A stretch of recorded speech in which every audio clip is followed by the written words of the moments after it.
Alright, today what I thought we'd do is make a tree vertical out of scrap. Ideally for 20 metres. I've got a piece of well, this isn't scrap, but I couldn't be bothered to find a piece of scrap. I need to launch a bit of wire over a tree. We'll make some radials. We'll make some sort of ground attachment to put the radials on. So it's to be a monobander. So I need to find something to fling this over. Let's have a hunt around. Well, that is 4.6 metres long when it slips over that. And we get some, make an element from scrap as well. Okay, so we just need to find a weight or something. That one's fine. Now the only problem is that if you've got paracord on the ground, it can get caught up as you do your flinging. So that wouldn't have worked because I'm standing on it. I'm going to attempt what they call the McCormick fling.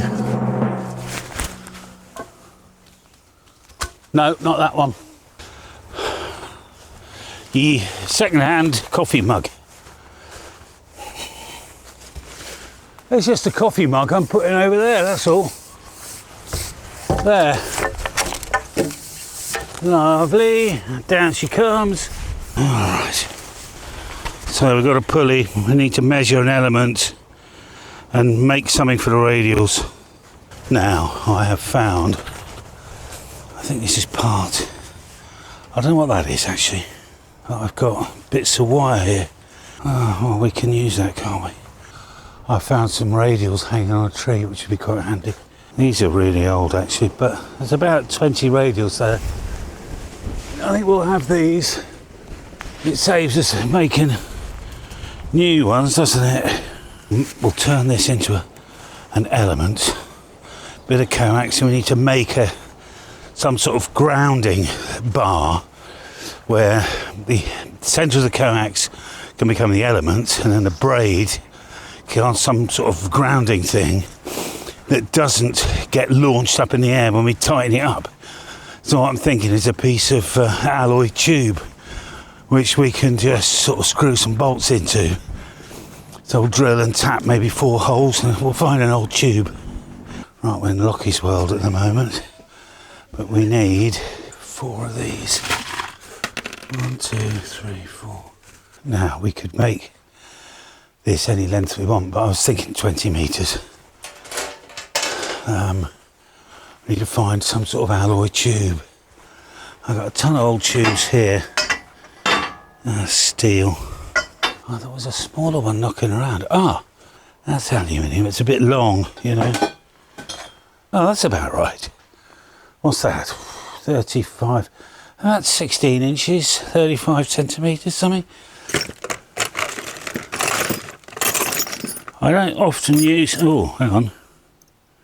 No, that's 6 as well. Oh, what's that? Okay, that is smaller. That's 5. So we're going to attach the radials to this, all right?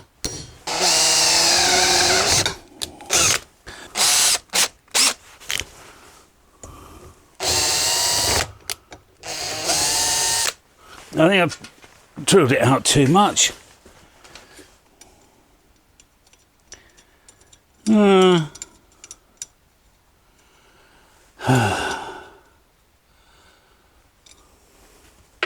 Blooming typical, isn't it? I could alternatively wire in, but that's supposed to cut and tap. Let's have a look, see if it does. Wrong way. Ooh. Oh. Went all the way in by accident. I've never done this before, but it's supposed to cut and tap at the same time. There we go. Oh, that's maybe a bit better actually. I could, instead of doing this, just take some wire and just wire wrap it around the braid of the coax. But yeah, I just want to make it look a bit nicer. All right. Maybe we should flatten that in the vise so it goes in the ground a bit easier. All right. God, I'm very hot. Now, I've got, this is, by the look of it, an old 30-metre element here. It says, I know so, because it says 30 on there. We'll salvage it and cut it and make it into a 20-metre element.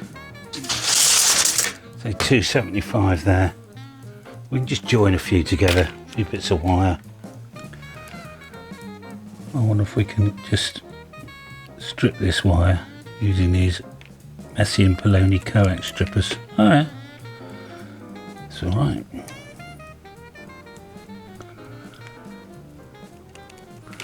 To join these together. So I'm going to use the old wireman's join. Was it Cable and Wireless or AT&T? I invented this only to find out I hadn't invented it. So people have been doing this for ages, but in the training course, you know, well, not that I attended a training course, but somebody said, "Oh, this is the way we do it." Okay, must remember to put a bit of tape on there. So we need to make a little loop there. So I'll make slightly longer because I know it's a bit longer. We can always add a bit on or whatever else. It's just a little test. Now I'm going to fold the end over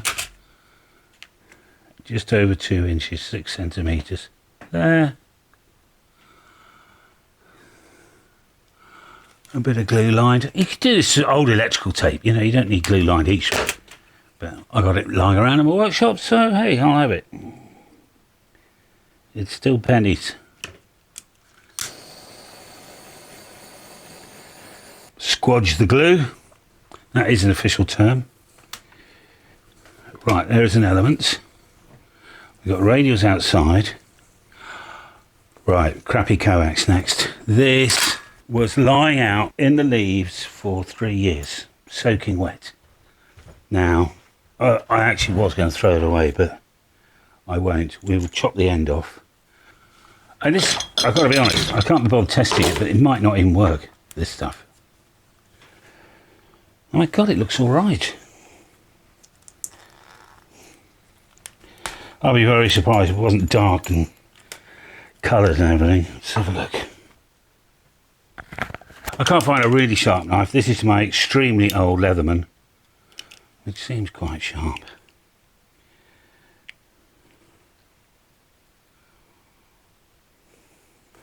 That is amazing. And this coax is still okay. Alright, so that's going up the tube. I've just thought we need to put a fork connector on here, don't we? Somehow. So in its day, this is genuine RG213, I think. That's what it says, by a company called Sharman's. I don't know anything about that at all, but that's what it says on the jacket. 50 ohm RG213. There we are. We got a bit of room here now. Let's slit this up a bit. Don't need all that. We just need to get a full connector on there. Alright, I found some other odds and ends here. We got some old liquid tape that's probably crappy. I've got a little bit of, might be quite nice to put on somehow. Yeah, do something like that.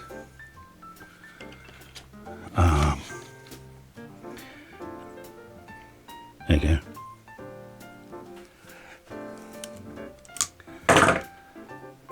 Boom, boom.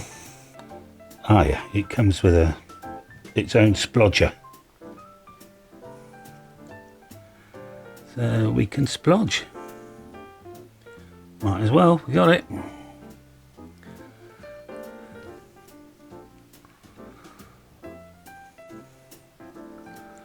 At least that will save the coax for a rainy day. You can move that up a bit and heat it up. Oh yeah, I forgot that was flammable. Wait! That's one way to put heat shrink on, isn't it?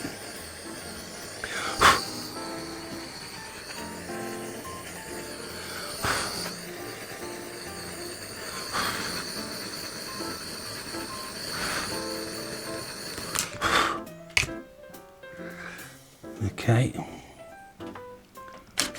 Ow.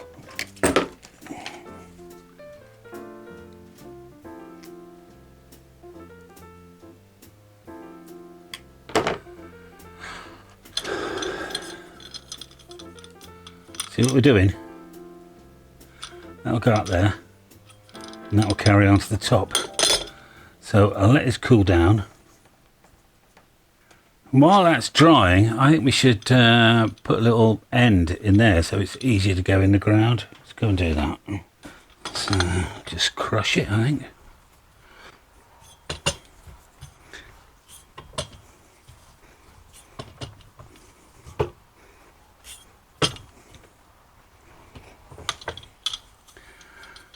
All right.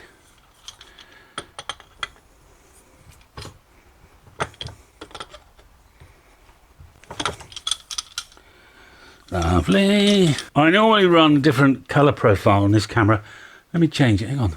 You know, for inside, maybe the light's too bright or something. All right, so we're all done there. We're all done here. We put the we hammer that into the ground, all right? Put the radials on here. The only thing we haven't done is prepared for the element, which I'm hoping this is kind of dry now. I think I put too much of this stuff on. It's all splodgy. Does it matter? That's the point.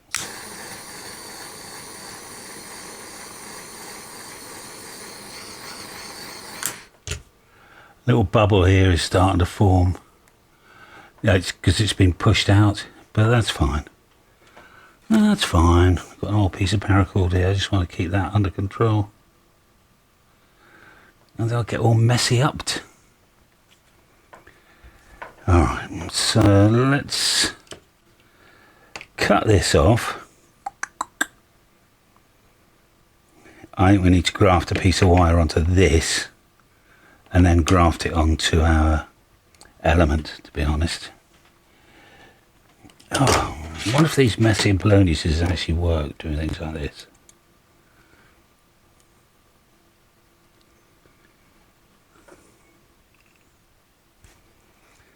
Lovely. Oh, got a ton.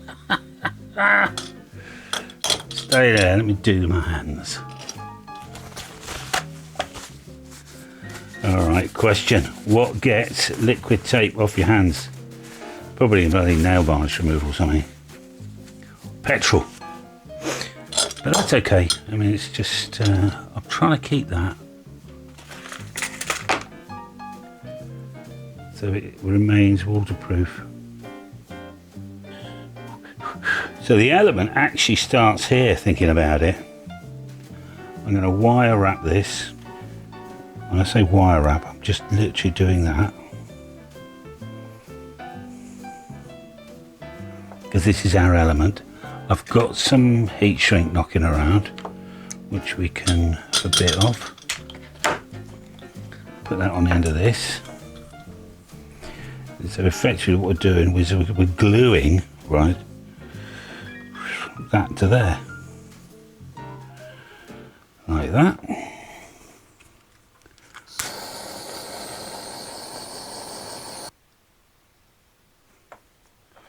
So we'd make that a little bit more attractive, if we can.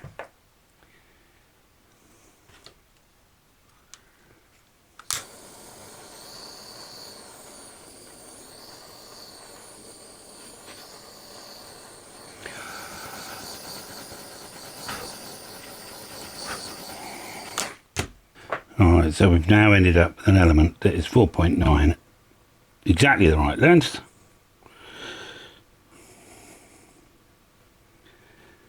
So faff about making that pretty. I think I've got a bit of heat shrink knocking around still from my scrap drawer. There it is.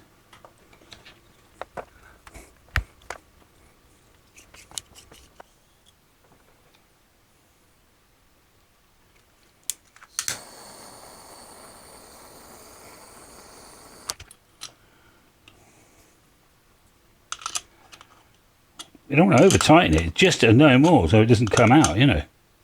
Oh, lovely. Oh, it just pulled out. Yeah, okay, right. Yeah.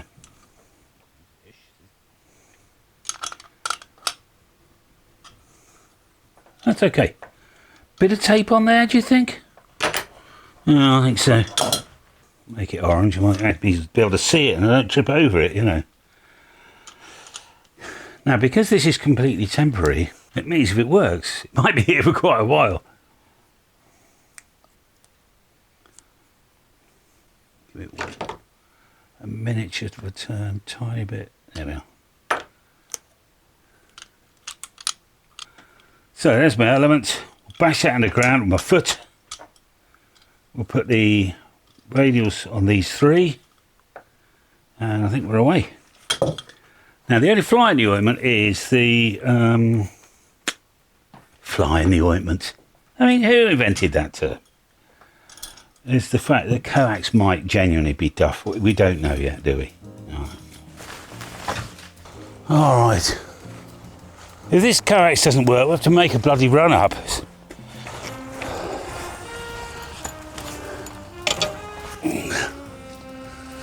Roughly there. Hopefully we don't find a root.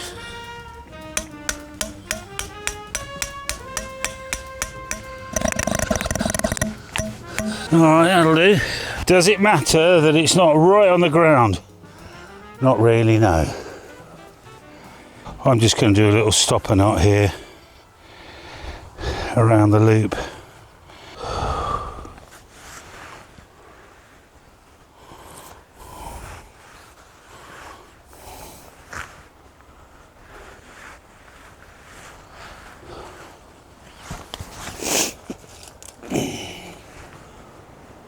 Hey, we have a vertical. To make it a bit tighter, I'll do that.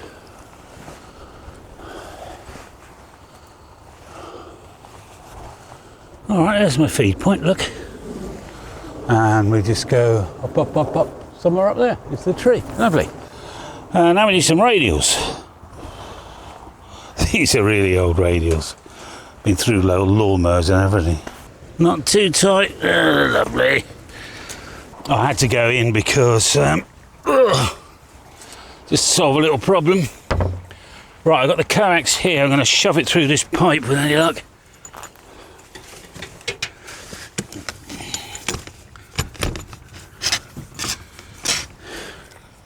Now, I just happen to know that number 7, that one there. Oh, how do you get your hands in here?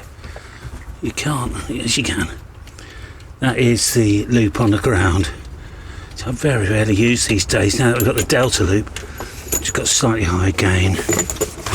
Micah 0, X-ray Tango, CQ, over. Sugar 57, Lima United. Sugar 57, Lima United. Hello, nice to meet you. About a 57, maybe 58. My name is Cal, Charlie Alpha Lima. Hello, Calm. Nice to meet you. You are 59, booming signal in Slovenia. In capital city, Slovenia, Ljubljana, and the name is Lucas. Lima Uniform Kilo Alpha Sierra. QSL, Calm? Ah, Lucas, fantastic. Hey, Lucas, thank you for saying hello. Have a great day. Thank you. Okay, thank you very much, Cal. Mike 0. Well, so it works. I'll show you some results in a minute. First, why did I even make this video? I mean, I already have a cracking vertical out in the field with pretty serious ground system, 32 12-metre long radials. Well, actually, two reasons, really. Firstly, I wanted to show you that if all you had was a little bit of scrap in the workshop and a length of wire and a half-decent tree, you know, you can be on the air for pennies. No drama, no spreadsheets, no waiting for the perfect antenna. Just get something up and start testing. And secondly, I've always been fascinated by what a reasonable tree canopy actually does to a vertical, because we hear all sorts of things about tree killing RF, you know, woodland loss, and you'll never work DX from there and so on. So I tested it properly. You know, I used my AB methodology, which we recently used in this video. One of these, this one here. Same station, same power, same band. I swapped antennas every 2 minutes for 24 minutes, transmit and receive using Whisper. And honestly, There actually isn't that much in it. The big installation is a bit more consistent. It's a bit more calmer on receive. Exactly what you'd expect with more copper in the ground, I guess. But the lash up, it gets out. Similar distance. Similar reports. Crappy propagation day, unfortunately, but it doesn't matter. It's still relative. And it even managed one long haul job on this day. So what does it all tell us? Well, doing it properly buys you margin and comfort, but a tree canopy and a simple ground don't suddenly make HF impossible. On both transmit and receive, the effect is, well, not that much, which is great news because it means if all you've got is a bit of wire and a tree, you're not excluded from the game. You can still play a radio. All these experiments, I think, are really good, And unless we try things, we'll never know. We're reliant on the books, right? Sometimes I don't feel the books give us the whole story. All right, so enjoy your radio. Get out, find a tree, do something for 17 meters or something. And I'll see you next time. All right, enjoy your radio. Bye. And bye for now.